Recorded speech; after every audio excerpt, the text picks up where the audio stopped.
the Opinion and Engagement Director for the USA Today Network Tennessee and the Tennessean. We are pleased to offer this live broadcast of an interview with Governor Phil Bredesen, Senate candidate here in the state of Tennessee. We'll be talking with him for the next hour about a variety of issues related to politics and in Tennessee and also in the national government. We want to first start by having introductions of our editorial board members, please. Morning, I'm Michael Anastasi, Vice President of News of the USA Today Network Tennessee and editor of the Tennessean. I'm Maria DeVarain, Executive Editor of the Tennessean. Hi, I'm Jack McElroy. I'm Executive Editor of the Knoxville News Sentinel, part of the USA Today Network. Governor Bredesen, thank you so much for joining us. Great. And as a start, we'd like to ask you to tell us who you are, what you stand for, and what misconceptions, if any, there might be about you. Okay. Let me approach that maybe by just talking a moment about why I'm running for the office, which I think helps tell you who I am. When I left the governor's office in 2011, I had no intention of ever running for office again. I really enjoyed the job, but I think it's okay to do that for a slice of your life and then move on to other things. When Bob Corker said he was not going to run again, people started calling me, and Andrea and I really started, thinking a lot about this. I'm someone who still has a high school civics view of our federal government. I think we have a brilliantly designed government. I think that government has enormous power to do things, to protect people, to take advantage of opportunities, to move our country forward. And frankly, I'd gotten just more and more discouraged and angry, really, about what was happening to that national government. It's not just the last couple of years; it's been going on for 10 or 15 years. This seemed like an opportunity to at least step forward and put an oar in the water in some way to begin changing it around. I'd like to think that I go to Washington and the Pards cloud and a beam of sunlight comes down on the Capitol, and of course that's not what happens. But if you're really upset about something, and I think it's important to take some responsibility for it. I was in a unique position, and Andrea and I just really decided to step forward. This is what we need to be doing at this point in our lives. This is the best and highest use of me. I think it actually has turned out in this campaign to be a clear differentiation. There's two very different styles that people have a choice between. I say, that if there are people who are looking for,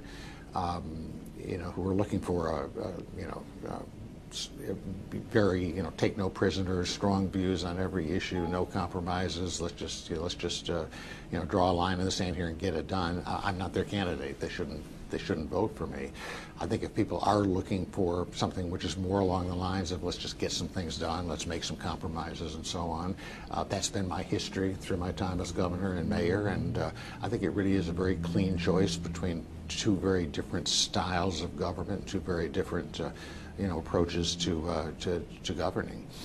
I also think, having been before I was in the political world, in the business world, I'd started a company and grew it up to be a public company, a pretty good size. We had about 6,000 employees at the point that I sold it. I also think it helps to bring to the party some of that kind of experience. Having created jobs and dealt with some of the real world issues in the private sector as well. And I think that combination of some extensive experience in the private sector and some extensive experience in the public sector is, I'm not going to say unique, but certainly is a little unusual. And I think is a point of view that needs expression. I think I'm at the point where I'm not sure there's a lot of things people don't know about me. I obviously was governor and not shy about dealing with issues during the time that I was there, and certainly here in Nashville before that as mayor. I think people just know me as somebody who's not particularly ideological, just wants to kind of get things done and move things forward and be practical about it, and apply common sense. And I would like to bring that same set of characteristics to Washington. I think they need it. Thank you, sir. And Michael, can you do the next question? Sure. You have said, Governor, that you would support ideas from President Trump that help Tennessee and oppose those that you think would hurt Tennessee. Mm-hmm. Could you provide some concrete examples of policies from the White House that you would support and oppose? Sure. I mean, I'll give you a couple of examples of things I would support. I know his approach to North Korea is a little unusual, but we've had 3 presidents of 2 different parties who have failed miserably at trying to solve that problem, and smart people. And I'm very willing to give him plenty of elbow room to maybe try a different approach. I mean, maybe a real estate negotiator from New York's approach is the way to deal with that.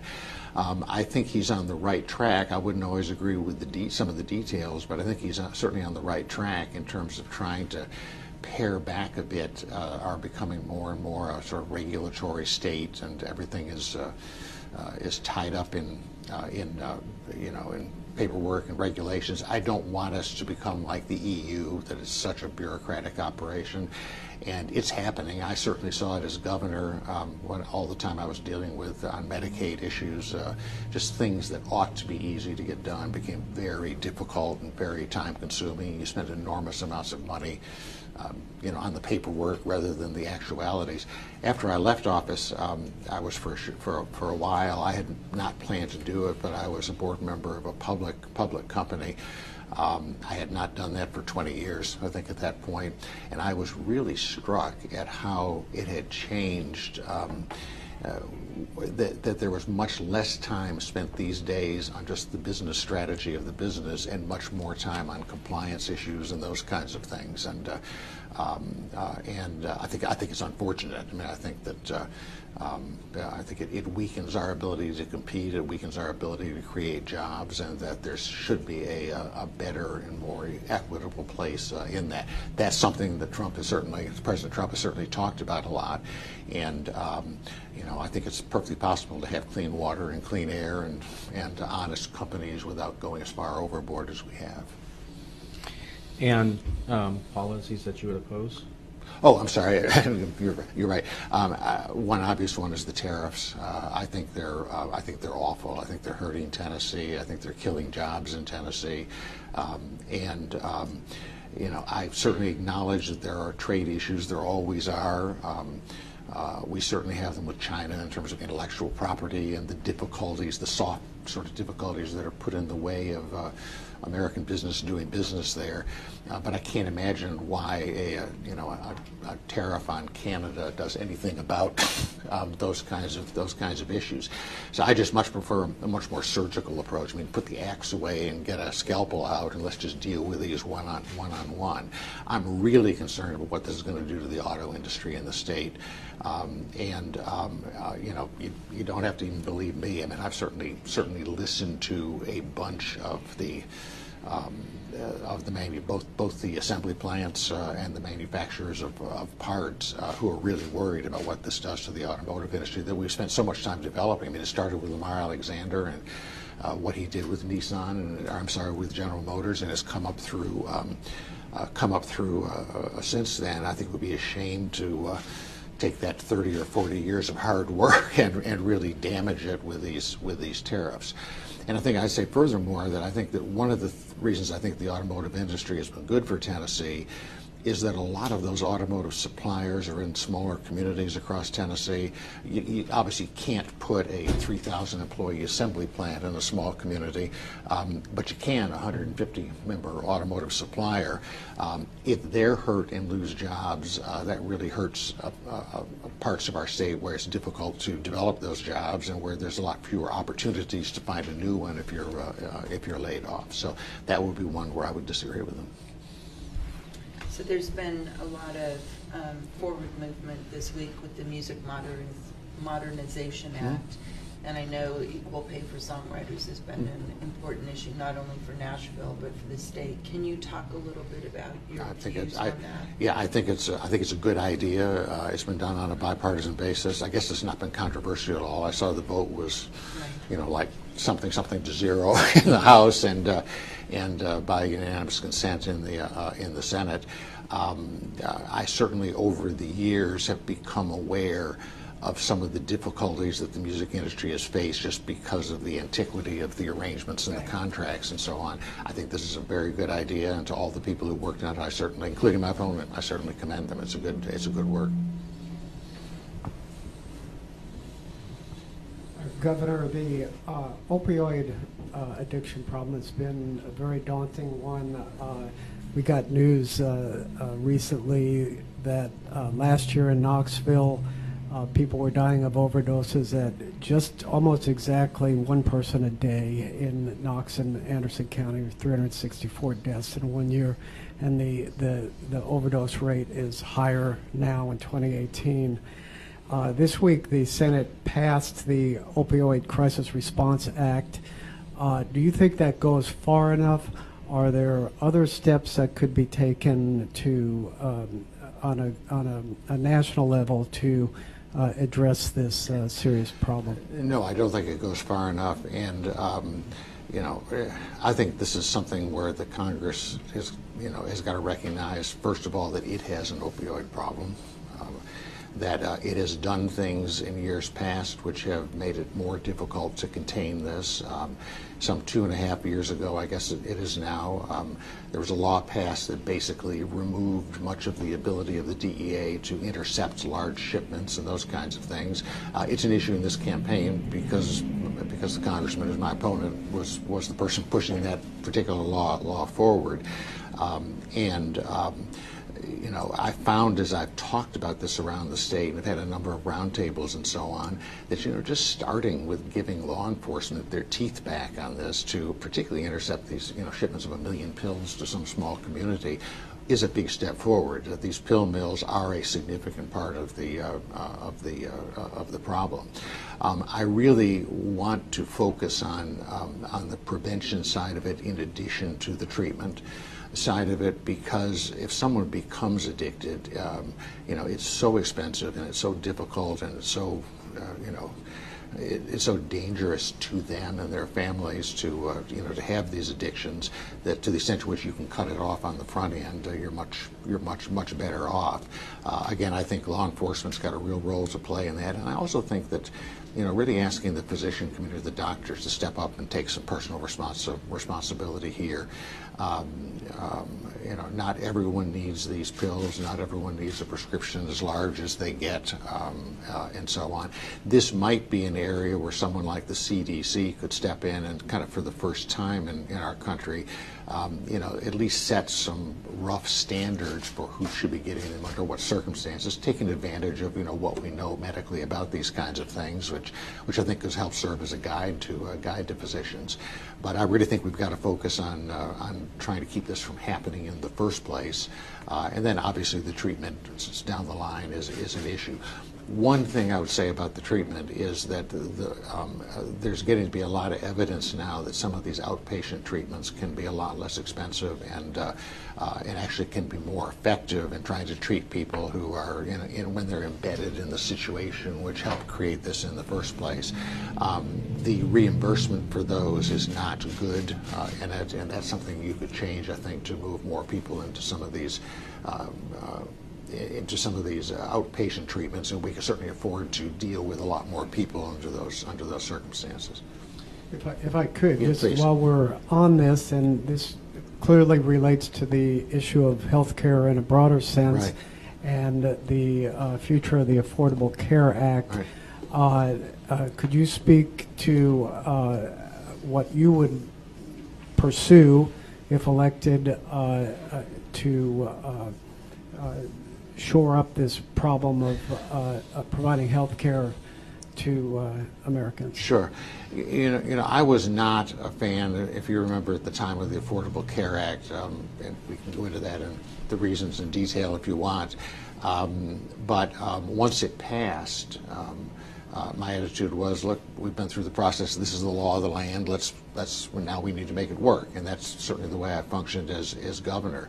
I think that what has been going on is just typical Washington posturing at this point, and the notion of you know, of people sitting up there and basically sabotaging something that millions of people are depending for their health care on, I mean, to me is immoral and totally inappropriate, and, you know, just in a microcosm all what's wrong with Washington, right now.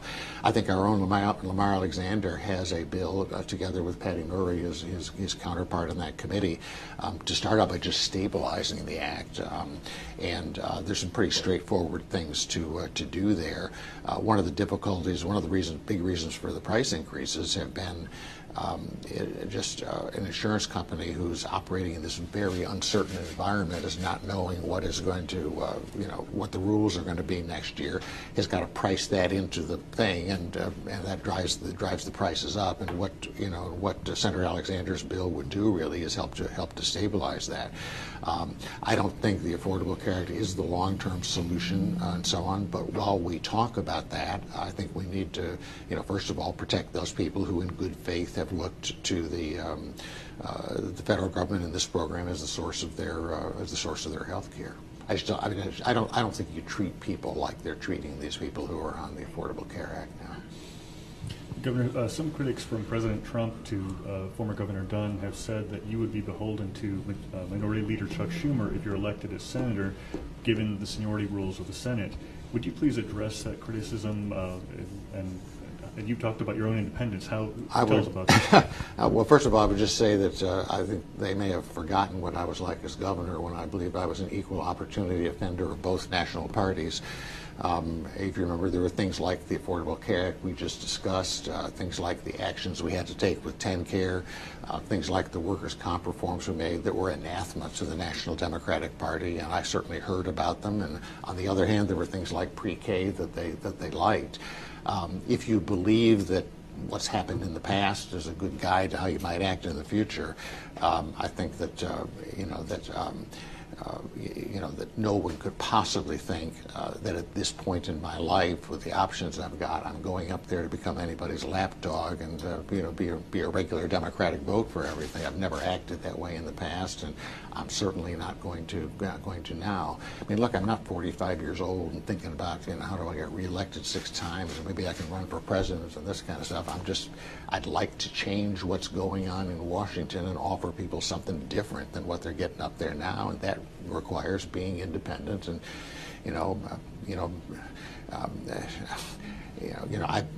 I'm a Democrat. It's an organization I belong to. It's not a religion. I don't think that Chuck. If I disagree with Chuck Schumer, I'm going to go to hell as a result of that. And I just like to reinstate the notion that people who are elected to offices like the U.S. Senate need to be independent. They need to think for themselves. They certainly don't need to automatically do something just because the party wants them to do that. I've never done it before, and I'm not going to start now. You're emphasizing the point how Tennesseans know you because of your years as governor and mayor before that. But you've also been out of office back in the private sector for a few years. Have your views on anything evolved in those years since you last served? Oh, sure. I haven't sat in a cave and sort of said everything I thought in 2011 is exactly right today.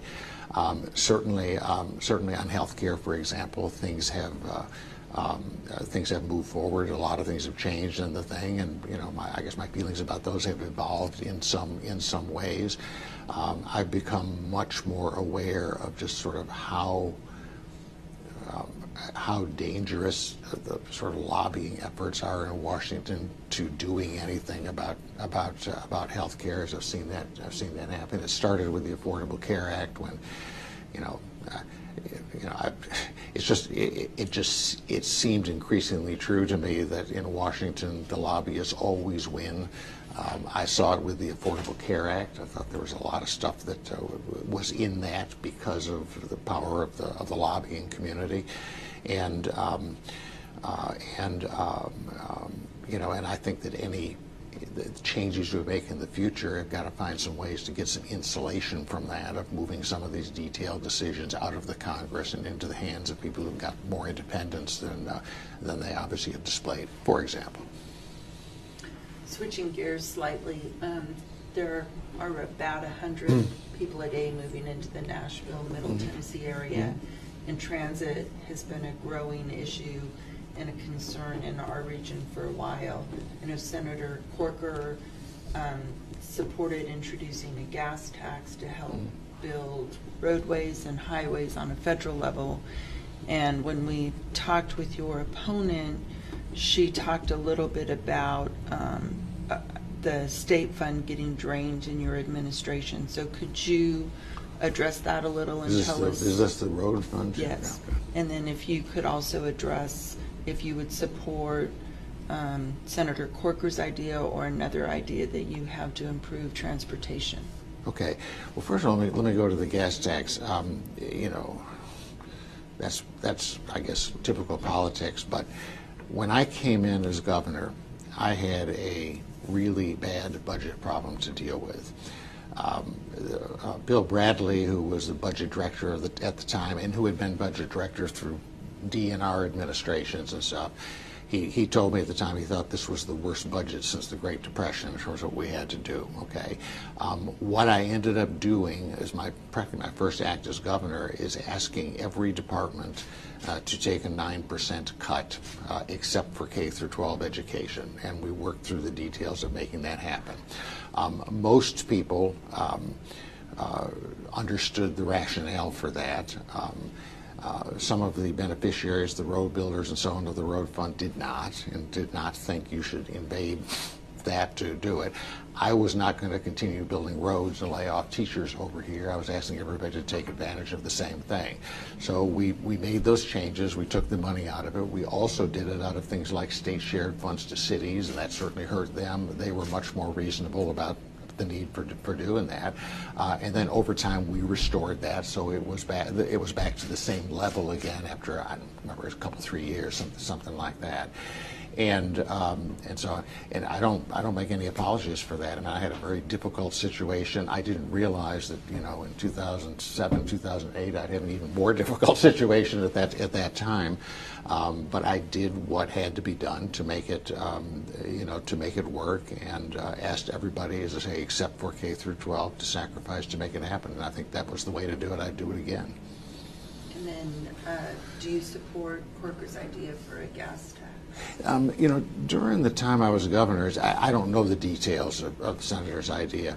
During the time that I was governor, I mean, I got a lot of pressure, especially from those same groups, to increase the gas tax. I did not do that because I thought we could make the money go further in a couple of ways, one of which was changing some of the contracting parameters, for example, so that people actually, when they came in late, they actually paid the penalties that were assessed as opposed to got them waived, for example. There was a significant amount of money there. And then second of all, yeah, we slowed down a couple of projects a little bit to get by with what we had. I certainly would want to take that same look at what is going on at the national level before I would sit down and settle for and be interested in a gas tax increase. I certainly want the opportunity to do that before agreeing to anything like what Senator Corker is proposing. To the best of my knowledge, the significant federal money it would take to do rapid transit sort of stuff is not particularly what they were talking about with the existing gas tax. There's a little money in there for mass transit. I found, particularly as mayor, that I really came to believe that it was going to take some significant federal involvement to be able to do those things. First of all, just in terms of the amount of money involved, which we certainly saw with this last round here, but also in terms of, these things to make sense have got to be multi-county efforts, and there's no way to get that to happen outside of an entity at a higher level than Davidson County stepping in to help plan it. So I do think the federal government has a role to play in helping cities that need this kind of transportation infrastructure to come into place. Thank you. Governor, you made reference to that experience on a board during the interim since you were in office and the regulatory environment you encountered there. It was just almost exactly 10 years ago that Lehman Brothers failed and we entered the Great Recession. Do you feel that there need to be further changes right now in the areas of financial regulation, either to make a more lenient regulatory environment, or are there controls that still need to be in place to guard against the next downturn? No, I think some of the, let me just say, this is not something I feel like I'm an expert on, that I've studied in detail, but as somebody who's been in the business world, I certainly can observe this. I think that some of the changes that were made post the Great Recession in things like the banking regulations, and in the need for some of these large firms, the Goldman Sachs of the world, to have a regulated banking arm if they're going to do that kind of business, they make perfectly good sense. I'm concerned about the effort now. The Great Recession is sort of fading in the background of people's memories, that these attempts now to remove those regulations and open that up again is just opening us up to the same thing happening in the future. I mean, the underlying idea, behind banking is to take deposits and invest it in loans and safe investments. It is not to speculate with it, and there was way too much of that speculation going on, which is really the cause of what happened with that crash. So I guess as a first order pass at this, I would say I think we did a bunch of smart things after that. To put some protections in place. I'm worried that we're now forgetting what happened and are starting to talk too much about removing some of those protections. One of the issues that's affecting cities across America is the rise in inequality, lack of wage growth in certain sectors, and also housing affordability. Senator Corker has talked a little bit about that related to Freddie Mac and Fannie Mae regulations and reforms. Do you see that there's an affordable housing crisis in Nashville and across America, and how might we address that from your vantage point of your elected senator? It's I certainly think in a Nashville right now that a lot of the areas that used to be areas in which people of modest incomes could purchase homes or get apartments are becoming gentrified, and prices are going up. And that's something which which concerns me. Senator Corker, I think, actually is an expert on this subject. He spent a lot of time before he was in politics working specifically on affordable housing issues, and I would love to consult with him maybe about what some of the best strategies might be for doing that. But certainly ideas like when developers are putting up large complexes, to make sure that they include in them more affordable pieces of housing, I think are important. I think that making sure, in terms of home ownership, things like the original FHA program that made good loans available at reasonable rates to people who wanted to get into housing can be a part of that solution for homeowners as well. And I say, third of all, that cities, I think, by their zoning regulations, have a lot to do with whether affordable housing exists in their cities. The places that have the worst problems with that are the ones that have the highest and the greatest restrictions on being able to build. And I would hope that the state, this is not a federal issue, but I would hope that the state would look long and hard at the cities at some of these regulations to make sure that they're not, with good intentions, pricing a lot of people out of the market.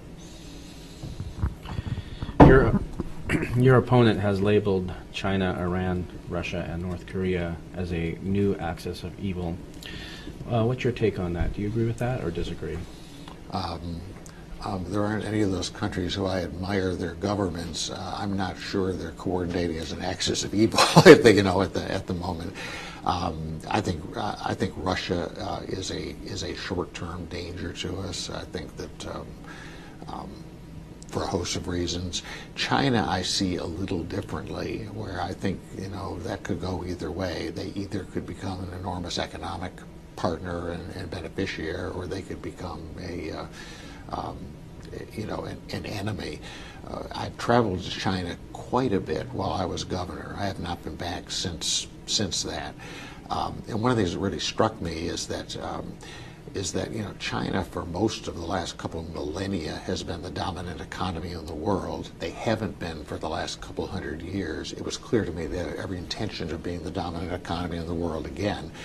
And I also think we have plenty of tools today to compete with them for that honor. I don't think the 21st century is going to be the China century necessarily, unless we withdraw and allow them to do it. One of the mistakes I think we've made is this whole rejection of the TPP, the Trans-Pacific Partnership. Part of it economically, I just think free trade is good, but I think much more fundamentally, I think it was a bad sort of national security decision, simply because if you're going to be in this kind of an economic competition with China, who's certainly a formidable competitor, we are dominant at this point in that part of the world, a rapidly growing part of the world. I have no idea why we would cede that economic dominance to China for some local political kind of thing. I mean, one of the problems that I've got with Washington today that I really would like to be one of the helps to address is everything is so transactional about what do the voters think today and so on, and there's not enough people just thinking out about the long-term impacts of some of these kinds of decisions. And that would be a really good example. I mean, it might make some people happy today and be good politics today, but man, it sure sets us up for some much tougher days down the line. So speaking strategically and about international agreements, what are your takes on the Paris Accord as well as the Iran nuclear deal? The Paris what? Accord.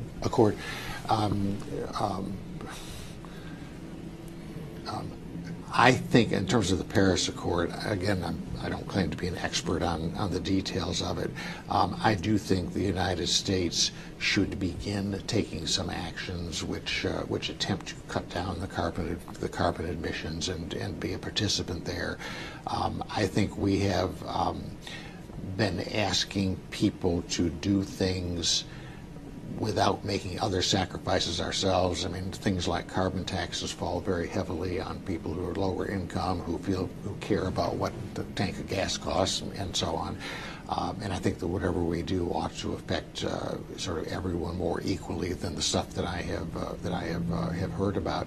In terms of the Iran deal, I guess it's now dead. I thought it was a bad deal, I'll be honest with you. And actually, I had a chance to talk with Senator Corker a couple of times about it when they were being discussed. And I just think, I'm certainly not questioning the motivations of anybody. I just think the world is a more dangerous place than the president gave it credit for being. And I'm less. That's President Obama. President Obama, yes. And I'm just less trusting. I think that other people will act rationally and with the same values that we would in this country on these kinds of things. And I wish we had just sort of hewed more to maintaining the pressure until they actually gave up a nuclear program, as opposed to buying 10 years and not having the even really the inspection rights that I thought we should have in the short term. So, I thought it was very flawed. I certainly was hoping we would find ways to modify it as opposed to throw it out the window. But I think on that kind of stuff with an adversary like Iran, you need to make no assumptions about their reasonableness or their morality or anything else. You need to be looking just straightforward at what's the best protection for the United States and our allies. Do you agree with President Trump's actions in terms of renewing sanctions against Iran? Well, I think that the problem there is the answer is I wish they'd worked on trying to modify the agreement as opposed to throw it out. I think now, once we have, I think the problem is that we were a unified world against Iran until this took place. We are now alone in those sanctions, or close to alone in those sanctions, and have lost the sort of unanimity of having the EU be with us on this, and a lot of other countries. But I do think the cards need to be redealt there, and if as president he's taken this action, I certainly would support him in that and in moving forward toward an agreement that I think better protects the United States long term. You had mentioned carbon emissions. Can you talk to us a little bit about your viewpoint of climate change, and if you agree that it might be spurring some of the more significant events like the hurricanes that we're seeing, and then what would you do to try to mitigate some of those actions? Sure. I mean, look. First of all, I think we have all apparently made some mistakes somewhere along the line to get a scientific issue like this quite so deeply into the political world, and I think there's some reasons for that which we can discuss. I mean, the answer is the world is warming. That's not a debatable subject, and given that warming corresponds beautifully to the increase in carbon dioxide in the atmosphere over the years, I'd say it's 99.5% chance that we probably have a lot to do with that warming through actions that we have taken.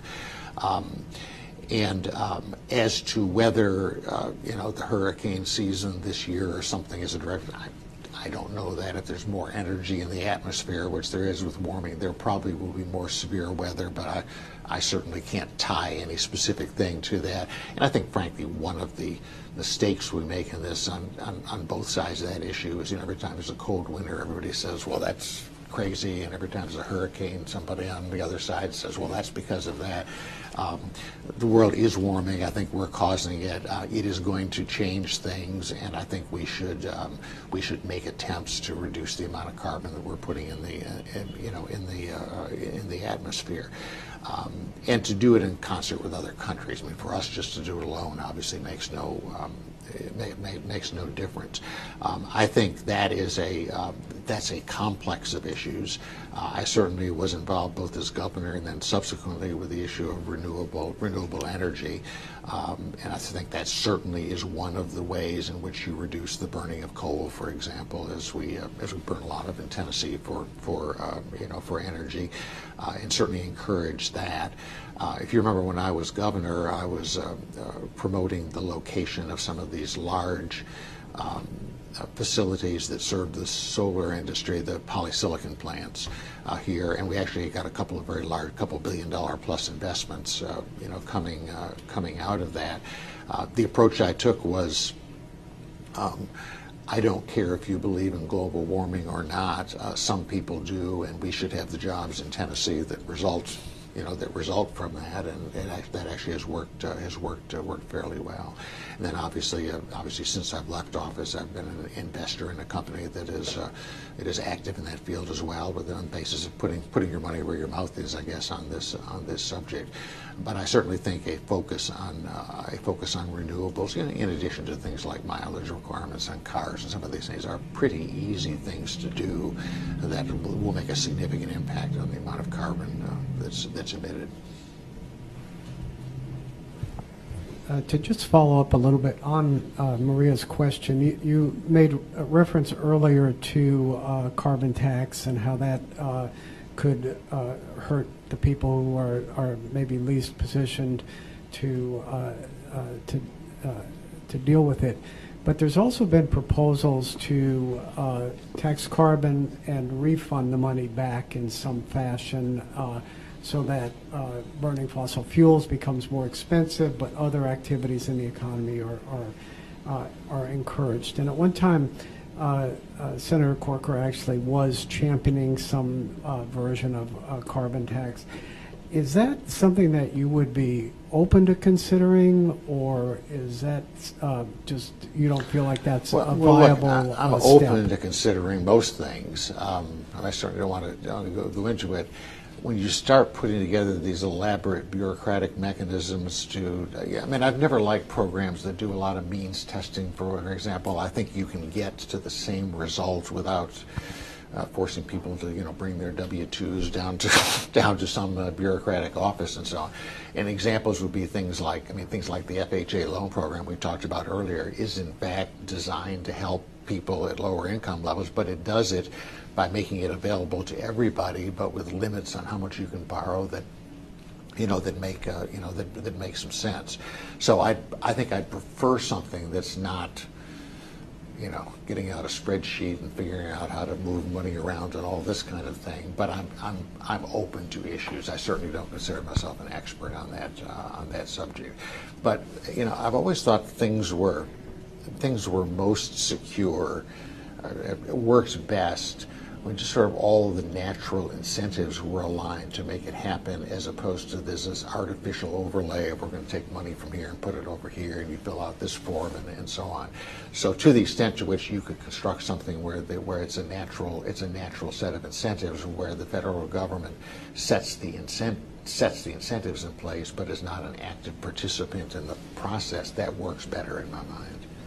To just speak a little bit more broadly then about the issue of taxes and tax cuts, do you, as a businessman, you've seen what the effect of the changes in the corporate tax structure has been with the recent cuts?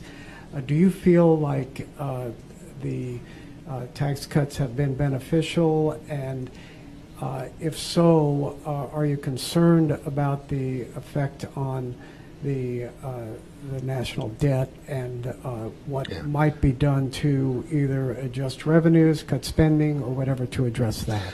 Look, I thought the whole tax cut thing was another example of just a perfect example of what's wrong in Washington. It started out as tax reform, and I was 100% in favor of tax reform. We badly need it in a host of ways. The marginal corporate tax rate was too high. Okay, there's no question about that. I'm fine, getting some extra tax relief to middle income people is one of those things that helps to level some of the disparities in income that are that are developing. But of course, then what happened is that tax reform part of it is hard, so nobody wanted to do any of that stuff, and instead it was, well, let's do the tax cut, and that's easy and everybody is happy, and we'll just get out the credit card and put another $1.5 trillion on the national debt. And people who were complaining bitterly on Monday about the national debt, on Tuesday were quite happy to get out the credit card for the tax cuts. So I just think from that standpoint, it was just very poorly handled. And so on. I think it was oversold in the sense that there were these arguments made about the sort of massive amount of hiring that was going to happen as a result of it. That's not what has happened at all. I mean, much more money has gone into stock buybacks, which is basically sort of moves you backward economically in the country. You now have companies that ought to be figuring out how to invest their profits in new products and stuff, and instead they're just buying their stock back with it. And certainly the repatriation of money has not worked out at all like anybody wanted it to. I think it's of the amount that was talked about originally, like 3% of it has come back from a couple of major companies. So I think that Congress took a really badly needed thing and a good idea and turned it into something which, not surprising, I guess, sort of like helps your friends and doesn't involve too much pain or blood in terms of putting it together. But it's exactly the sort of thing that, I'd love to be one of the people that's saying, stop, wait, let's just talk about this. Let's go back to what it is we originally started talking about here, which is really important, which is reforming the tax code, which has gotten to be just sort of so full of loopholes and everything else that it's gotten to be crazy. With any political campaign comes negative advertising and also a bunch of money, a lot of it which tends not to be transparent.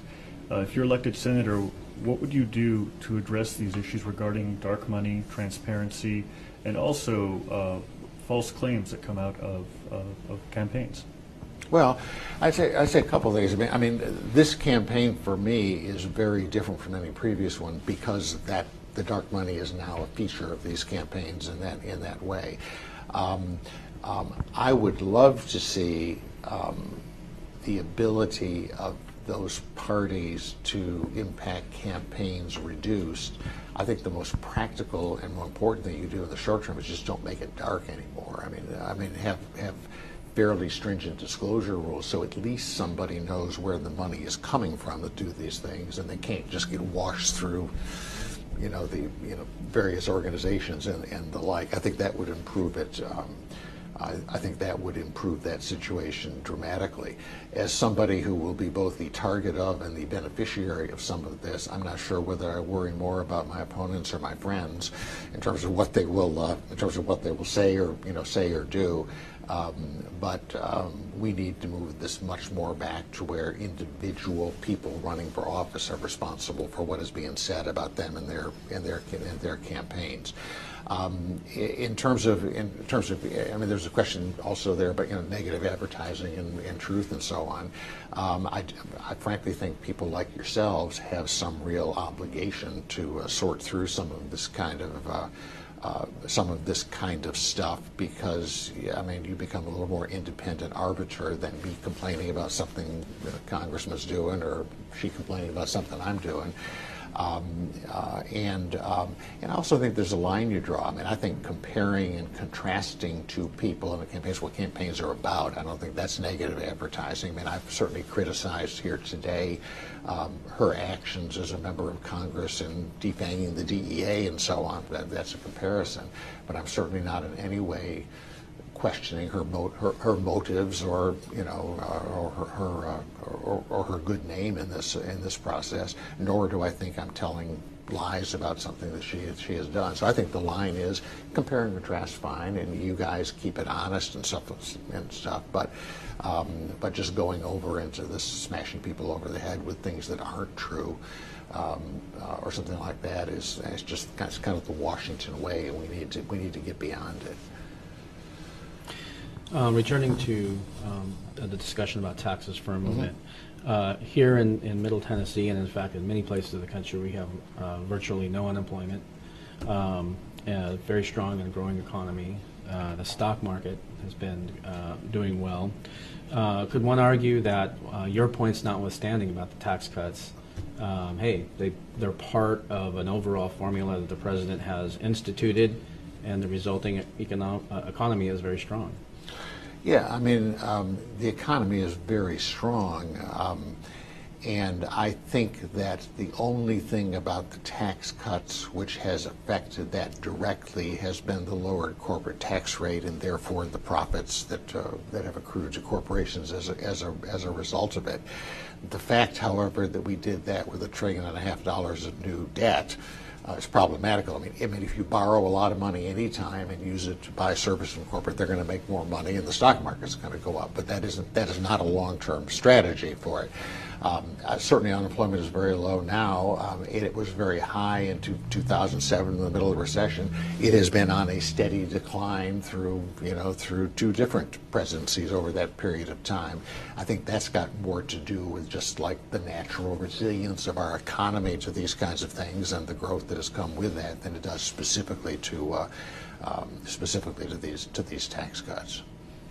I think the focus for us here at the Tennessean for the past couple of months has been in the aftermath of the Waffle House shooting, taking a look at mental health, the services that are available, the money it costs to provide those services, whether you pay as you go or whether you have insurance or whether it's a state program, and also trying to take a look at what is available through the criminal justice system or through potential changes in some gun regulations to mitigate another instance where someone who clearly has some mental health issues has weapons in his possession. Can you talk to us a little bit, as we've done some of that reporting? There is a lack of beds available.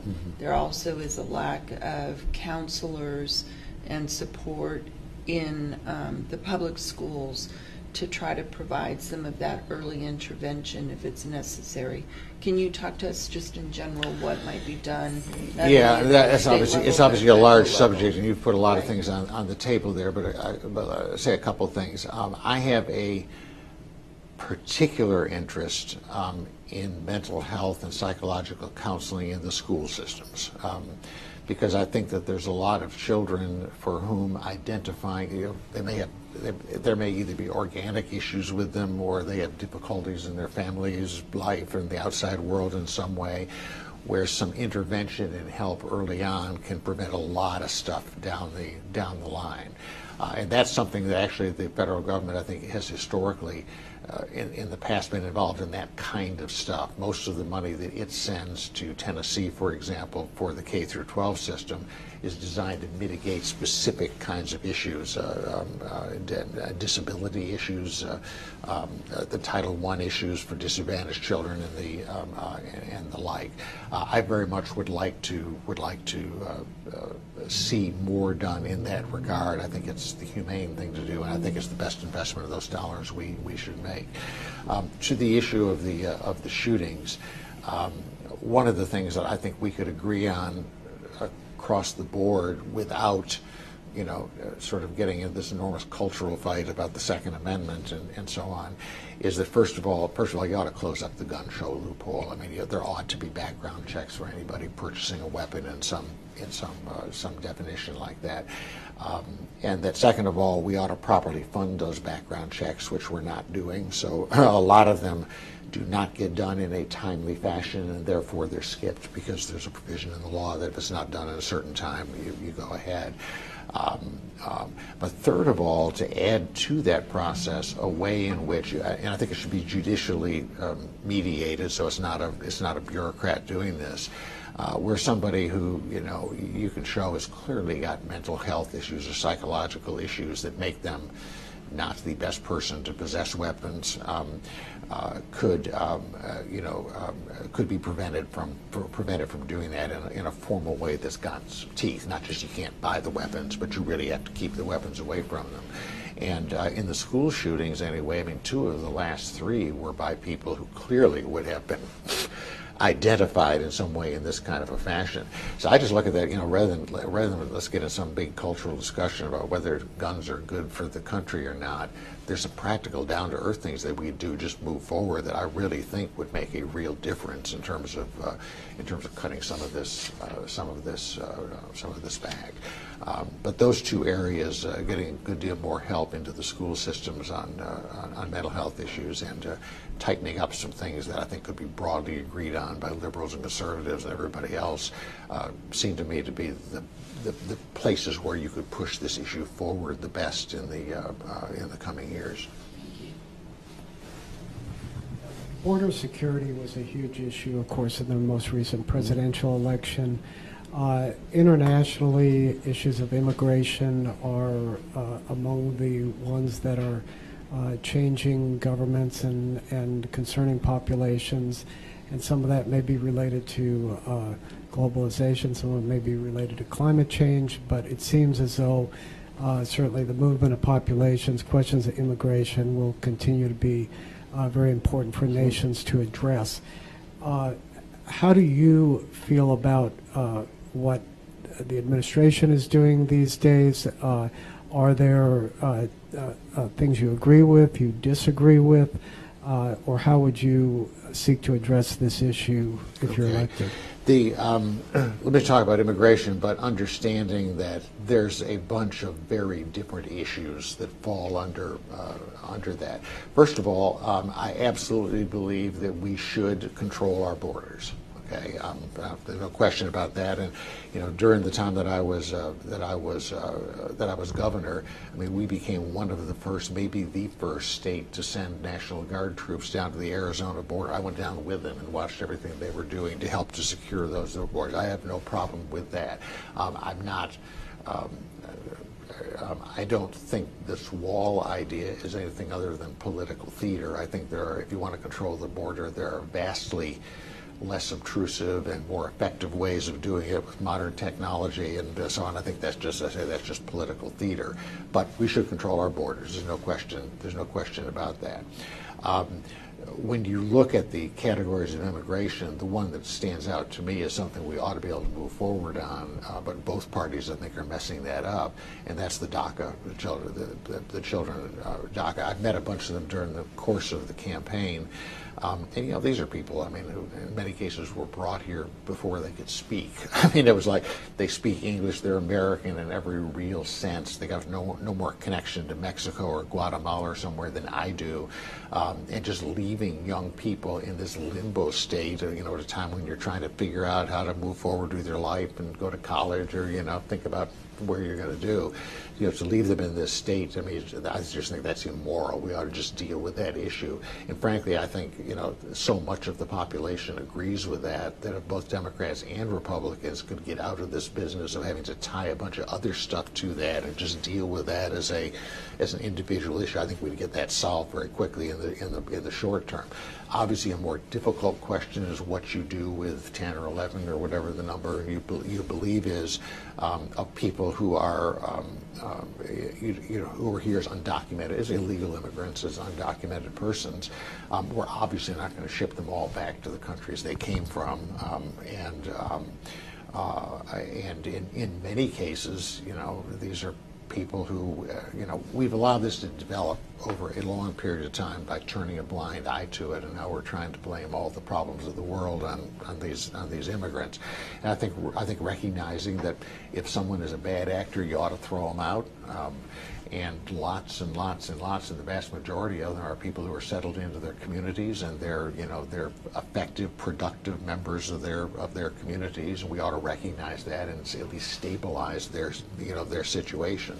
I mean, I'm a believer. This is probably not where a lot of people in my party are, but I'm a believer in assimilation. I mean, I think we should not try to actively construct, you know, enclaves of people with different languages and different views, but what seems to me to have been successful in the past with, you know, waves of Italians and Irish and everything else we've had come to the country is that it's been a process of assimilation. That, you know, you get 2 or 3 generations down the line, and people are fully assimilated. So I believe in that in that process, and that would argue for having at least some way in which people can aspire to become citizens of the country, and certainly to have their children be citizens of the country.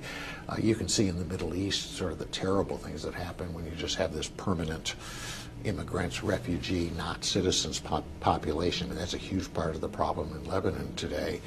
And so I think that's, you know, we ought to be able to fashion something around that. When it comes to things like the, you know, the lottery process and exactly how many about how many people you allow in as into the country. I think there's 30,000 being proposed, you know, this year with I guess refugee status. I mean, I get less excited about those. I think those are political decisions you can make as a country. It's a political value kind of thing, which is how much, you know, where do you want to turn the volume lever on this kind of stuff. And I'd certainly be happy to compromise in those areas and so on to get some of these other things done. But the big two to me are the ones who are sitting here. It's interesting, when I've been out talking to people on this campaign, I've talked to a lot of conservative business people, and I expected them to be down on immigration, and it's exactly the opposite. I mean, the complaint I constantly get is, look, we can't hire employees, we don't have enough, and there's this whole population of willing to work people that I'm not going to commit some illegality in hiring them, but you can't just stabilize that, and it just, you know, it will improve our economy, it'll get them paying taxes, and everything will be better. So it actually has turned out almost the opposite of what I thought it would be, and I think they're right. Are there any final questions before we conclude? Okay, I'd like to ask you this final question before the final remarks to the audience. Do you pledge to be civil in this campaign, and what does that mean to you? Yeah, I mean, yes, I want to be civil in the campaign. I pledge it. What it means to me is, I guess what it means to be is that, first of all, acting with respect toward your opponent, okay? I mean, not outright lying about what they're doing or questioning their motivations or something like that, but feeling perfectly free to criticize actions and things you've done, just like someone should be able to me. I mean, I come out of a business world, which is actually a little different from politics, where, you know, you sit around a table with people and you can have spirited discussions with strong feelings about it, and you certainly can be critical of other people, but there's lines you don't cross, just like when you're arguing with your spouse or something. There's lines you don't cross, you cross in that, and in the end you recognize that you all got a hat on and you're playing a role here, and you can go out and have a beer afterwards. And I mean, that to me is the goal, which is say, fine, let's argue about immigration and taxes, and maybe pick all these other kinds of things, but in the end, I certainly plan to respect her as a respectable individual who's got different views about some of the things, some things that I do, and people are going to get a chance to pick what they want. I hope they will decide they like mine better, but that to me is what civil, really means. Governor Bredesen, we want to thank you very much on behalf of the editorial boards of the USA Today Network Tennessee. And to our viewing audience, thank you very much. You can catch replays of all these interviews on Tennessean.com. Have a great day.